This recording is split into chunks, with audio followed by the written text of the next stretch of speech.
Hello साथियों, नमस्कार। जैसा कि आप लोग देख सकते हैं, ये अपना वर्ल्ड का फिजिकल मैप है जिसमें आज हम लोग बात करने जा रहे हैं यूरोप कॉन्टिनेंट की, मतलब यूरोप महाद्वीप के बारे में बात करेंगे। तो देखिए, जैसा कि हमने अभी पिछली वीडियो में चर्चा की थी एशिया महाद्वीप की, तो एशिया महाद्वीप हमें क्या मिला था साथियों? दुनिया का सबसे बड़ा महाद्वीप एशिया महाद्वीप। सबसे छोटा महाद्वीप कौन था? ऑस्ट्रेलिया था, ठीक है। लेकिन जो ऑस्ट्रेलिया से थोड़ा सा बड़ा है, मतलब छठवें नंबर, 7वें नंबर पे ऑस्ट्रेलिया आता है। ऑस्ट्रेलिया से जो थोड़ा सा बड़ा है वो 6वें नंबर पे आपका यूरोप आता है। तो आज हम लोग बात करेंगे यूरोप महाद्वीप के बारे में, ठीक है साथियों। देखिए, यूरोप महाद्वीप स्पेशली देखा जाए तो ज्यादा बड़ा नहीं है, लेकिन यहाँ की जब आप देखते हैं तो यहाँ पे आपको ज्यादातर पावरफुल कंट्रीज आपको कहाँ मिलती हैं? यूरोप महाद्वीप में मिलती हैं, जो स्पेशली क्या है, इकोनॉमिकली रूप से बहुत ज्यादा सशक्त मजबूत कंट्री है, ठीक है। मतलब ये सभी ज्यादातर कंट्रीज आपको जो यूरोप महाद्वीप में मिलती हैं देखने को, वो सभी डेवलप कंट्री है, मतलब सभी विकसित देशों की श्रेणी में आते हैं, ठीक है। जैसा कि आप लोग देख सकते हैं, यूरोप महाद्वीप जो है साथियों, आप देखेंगे तो यूरोप महाद्वीप के आप पूरब में देखेंगे तो एशिया महाद्वीप आ रहा है। वही यूरोप महाद्वीप की जब आप दक्षिण में देखते हैं तो क्या मिलता है? अफ्रीका महाद्वीप मिलता है, ठीक है। मतलब अफ्रीका महाद्वीप के उत्तर में आप देखेंगे, उत्तर हमने बताया था ऊपर साइड नॉर्थ होता है, ये अफ्रीका महाद्वीप है। इसके उत्तर में आप देखेंगे तो आपको क्या मिल रहा है? यूरोप महाद्वीप, ये दिख रहा है, ठीक है साथियों।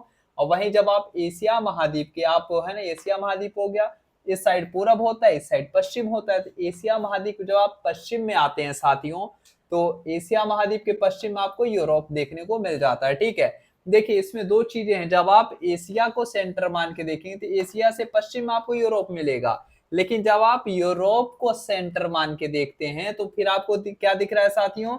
यूरोप के आप देखेंगे तो इधर पूरब है, यूरोप के पूरब में आपको क्या मिल रहा है? एशिया महाद्वीप मिल रहा है, ठीक है। यही वजह है कि जब यहाँ से कंपनियां आई थी तो सभी के नाम में ईस्ट लगा हुआ करता था। क्या लगा हुआ करता साथियों? ईस्ट इंडिया कंपनी, है ना। ज्यादातर आप जो ईस्ट शब्द सुनते थे यही, क्योंकि ये पूरब की दिशा में व्यापार के लिए गए थे, मतलब एशिया से जो ये लोग चले थे, मतलब यूरोप से चले थे एशिया की तरफ, मतलब ये सभी यूरोप से पूरब की तरफ आए थे। यही वजह कि इनके नाम में ईस्ट ऐड हुआ था, ठीक है, इतना याद रख लीजिएगा। लेकिन हम लोग जो बात करेंगे आज यूरोप महाद्वीप के बारे में, तो इसकी अवस्थिति आप देखिए, तो यूरोप महाद्वीप की जब आप उत्तर में देखते हैं तो आर्कटिक ओशियन मिलता है। क्या मिलता है साथियों?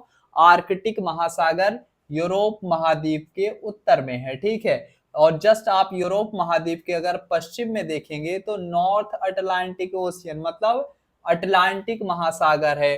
और अटलांटिक महासागर में दो पार्ट मिलेंगे, नॉर्थ अटलांटिक महासागर, साउथ अटलांटिक महासागर। तो ये नॉर्थ अटलांटिक महासागर है, ये यूरोप के पश्चिम में है। और यूरोप के दक्षिण में आपको क्या दिख रहा है साथियों? मेडिटेरेनियन सी मिल रहा है। मेडिटेरेनियन सी मतलब भूमध्य सागर मिल रहा है। कहाँ? यूरोप के दक्षिण में मिलता है, ठीक है साथियों। मतलब जब आप देखेंगे अफ्रीका महाद्वीप और यूरोप के बीच में आपको क्या दिखता है साथियों? भूमध्य सागर दिखता है, ठीक है, इतना याद रख लीजिएगा। ये बहुत छोटा कॉन्सेप्ट है, मतलब अफ्रीका महाद्वीप और यूरोप महाद्वीप के बीच में कौन सा वो दिख रहा है? तो भूमध्य सागर दिखता है, ठीक है, इतना याद रखना है आपको।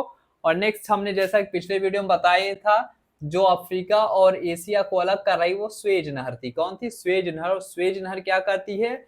लाल सागर, रेड सी को मेडिटेरेनियन सी से जोड़ने का काम स्वेज नहर करती है। और स्वेज नहर पे किसका कंट्रोल है? तो मिस्र का है। किसका है? मिस्र का है, ठीक है, इतना याद रख लीजिएगा साथियों। और हम लोग क्या बात कर सकते हैं? देखिए, जो हमने बताया था यूरोप में ज्यादा डेवलप कंट्रीज हैं, तो यहाँ पे आप देखेंगे इसका रीजन क्या है? तो यूरोप की अवस्थिति है, ठीक है। क्या है? यूरोप की अवस्थिति इसमें से बहुत महत्वपूर्ण फैक्टर रखती है कि जो यहाँ की कंट्रीज डेवलप हैं।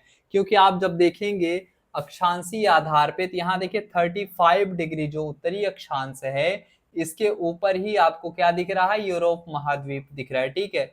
मतलब इसके नीचे जो भी दिख रहे हैं तो यहाँ पे क्या होता है? हाई टेम्परेचर जोन एरिया है, मतलब जो ट्रॉपिक ऑफ कैंसर और ट्रॉपिक ऑफ कैप्रिकॉर्न है, मतलब कर्क रेखा और मकर रेखा के बीच वाला जो क्षेत्र है साथियों, वो काफी अत्यधिक गर्म होता है, ठीक है।